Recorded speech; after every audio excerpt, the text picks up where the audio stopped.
Nous arrivons au point concernant la contractualisation entre l'État et la métropole.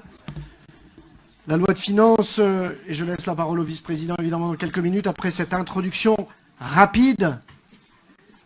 L'État nous a invités l'an dernier, dans le cadre du redressement des comptes publics, à opérer une contractualisation pour un certain nombre de collectivités, dont la liste a plutôt évolué suite au rapport parlementaire Richard Bur-Richard, voilà, et sur lequel les préfets ont été engagés au nom de l'État de contractualiser avec un certain nombre de collectivités, notamment dans notre département de l'Isère. 4 collectivités sont amenées à contractualiser. La métropole, la ville de Grenoble, le département de l'Isère et la CAPI, tout ceci étant lié à leur volume de dépenses de fonctionnement qui doit dépasser un certain montant.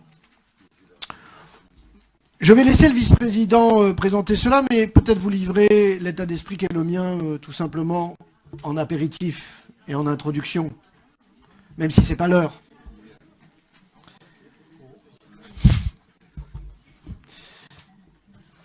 Contractualiser, fabriquer un contrat est plutôt quelque chose de noble dans notre pays. Que des parties puissent s'accorder sur un objectif où chacun y trouve effectivement un avantage est tout simplement le sens du contrat. Nous en connaissons différents types de contrats qu'il peut y avoir tout simplement dans la société, dans notre pays, que ce soit pour une collectivité, que ce soit pour des personnes morales, que ce soit pour des personnes physiques ou pour d'autres choses.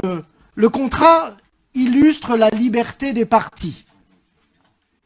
Pour signer un contrat, il faut être libre, et cela traduit en fait un état de liberté des deux parties dans le choix. Donc tout ceci a une véritable noblesse, plutôt une certaine beauté. Nous signons souvent, nous votons souvent des conventions qui illustrent une relation contractuelle que l'on entretient avec tout simplement des associations, des acteurs, etc., divers et variés. Tout ceci est bien.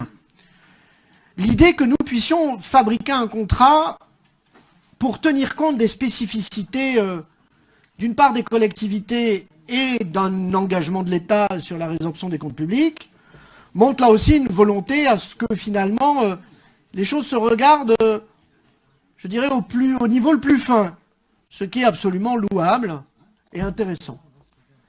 Et moi, je trouvais tout à fait l'idée intéressante, car finalement, il illustre une méthode, une façon, tout simplement, d'aborder la relation entre l'État et les collectivités territoriales.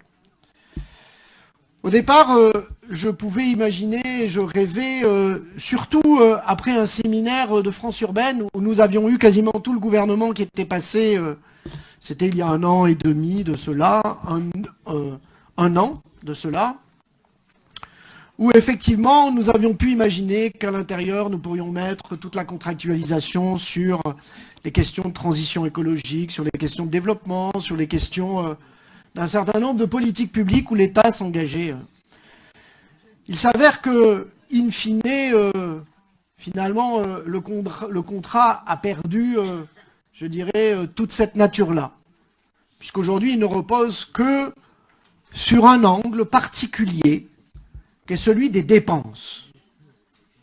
Le seul œil est porté sur nos dépenses. Il n'est pas porté sur nos recettes, il n'est pas porté sur notre investissement.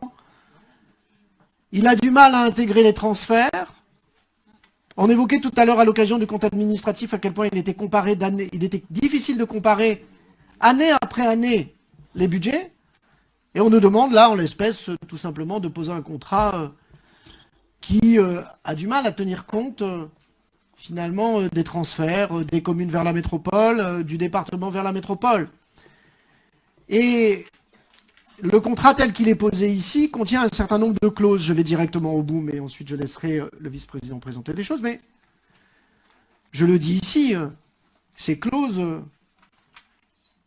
et ce qui est voté aujourd'hui, ce qui doit être accepté par l'État. À ce stade, nous estimons, par la voix du préfet, que c'est le cas. Je ne sais pas s'il ne peut pas y avoir d'ici fin juin, parce que je vous rappelle, on doit voter cela d'ici fin juin. Si, in fine, un certain nombre de questions qui sont évoquées, notamment l'intégration de tout ce qui est transfert, de dépenses exceptionnelles, que nous avons eu à assumer.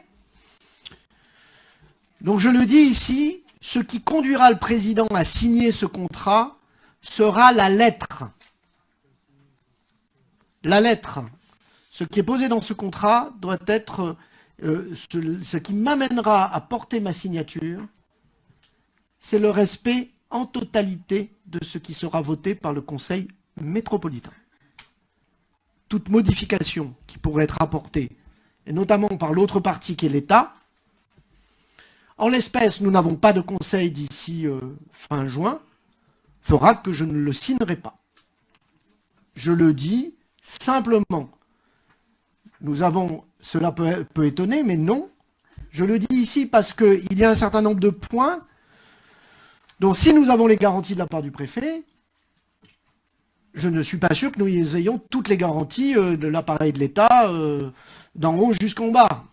Nous savons que l'État parfois peut être plurivisage. Hein. Donc je le dis ici tranquillement, comme ça vous avez dès le départ ce qu'est la lettre, et je reviendrai à la suite de cette présentation, finalement les éléments qui sont essentiels à ce qu'il y ait potentiellement effectivement respect du contrat tel qu'il est posé.